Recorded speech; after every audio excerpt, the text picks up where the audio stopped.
আউযু বিল্লাহি মিনাশ শাইতানির রাজিম। বিসমিল্লাহির রহমানির রহিম।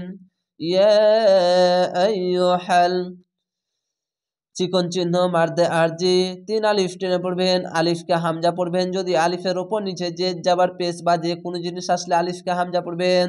ইয়া খারজ ইয়া হামজা আই ইয়া আই ইয়া পেশ ইউ ইয়া আইয়ু হাল হামজা হাল ইয়া আইয়ুহাল লাযিনা জের পাশে ইয়া সাকিন এক আলিফ টেনে পড়বেন, লাম জাবান লাম জাল ইয়াজিম লাজি নুন জাবান্না লাজিনা ইয়া আইয়ুহাল্লাযিনা আমানু পেশের পাশে সাকিন এক আলিফ টেনে পড়বেন, খাড় জাবারে এক আলিফ টেনে পড়বেন, হামজা খাড় আম।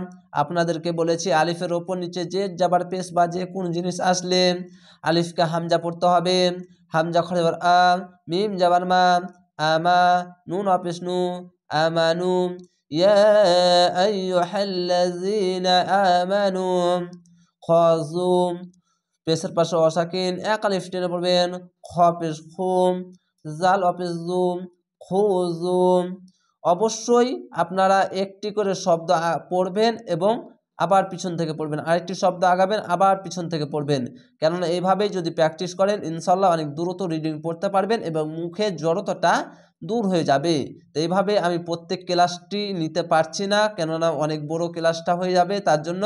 তো অবশ্যই এইভাবে আপনারা নিজে নিজেই প্র্যাকটিস করবেন। ইয়া আইয়ুহাল্লাযিনা আমানু খুযুম এইভাবে আপনারা প্র্যাকটিস করবেন অবশ্যই।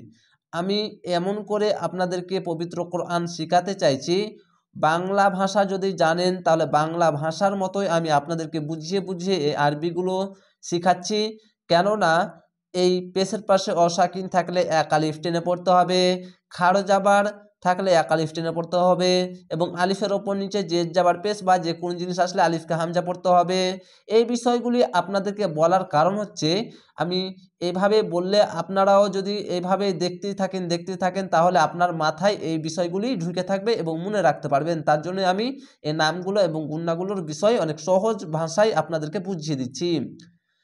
হিজরাকুম হা জালের হিজ রজ বর হিজর কাপমি বেসকুম হিজরাকুম।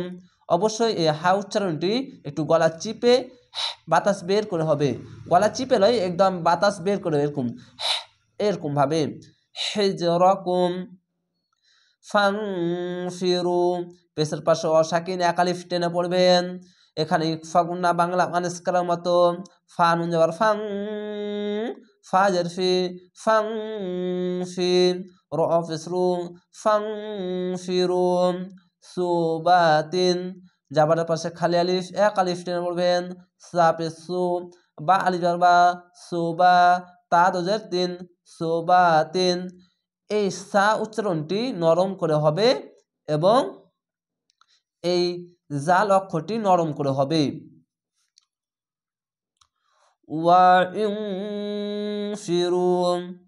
হামজা জাবার আ ওয়াও নুনজের ইউং ফাজের ফি, এখানে বা নুনজের বিং এটা বা একদম উচ্চারণ করে নাই, তো এখানে উইং এইভাবে হবে ওয়াউজের উই এরকম, তো এরকম হয় উইং ফিরুন উইং ফিরুন। অবশ্যই আমার জানা নাই এটি বা কেন পড়ছে, তা আপনারা যদি জেনে থাকেন তাহলে অবশ্যই পড়বেন। কেন ওয়াও জবার ওয়া ওয়াও ফেস উ আর ওয়াউজের উই, আমি এরকমভাবেই আমি অন্য বা অনুরানী কায়দাতে আমি অনেক জায়গাতেই পড়েছি, তার জন্য আমি এভাবেই ক্লাসটা নিচ্ছি। তো অবশ্যই এই বিষয়টি আপনারা আপনাদের আশেপাশে মুলবিদের জন্য বা আশেপাশে মুলবিদের জন্য মুলবিদের কাছে জেনে নেবেন, এই কথাটাই আমি বলতে চাই। জামিআ এখানে আয়াত আছে, দুই জাবার থাকলে একটি জাবার বাদ দিয়ে বা একটি জাবার আলিফের সঙ্গে মিলিয়ে এক আলিফ টেনে থেমে যাবেন। জেরের পাশে ইয়া সাকিন এক আলিফ টেনে পড়বেন, জিম জাবার জা মিম ইয়েজের মি জামি আইন আলিফ জাবার আ জামিআ। আশা করি আপনারা এই ছোট্ট ছোট্ট ক্লাসের সাহায্যে গুরুত্বপূর্ণ বিষয় ভিডিওগুলি ও সহজেই দেখতে পাবেন। তো অবশ্যই চ্যানেলটিকে সাবস্ক্রাইব করে রাখবেন পরবর্তী ভিডিও দেখার জন্য। ভালো থাকেন, সুস্থ থাকেন। আসসালামু আলাইকুম।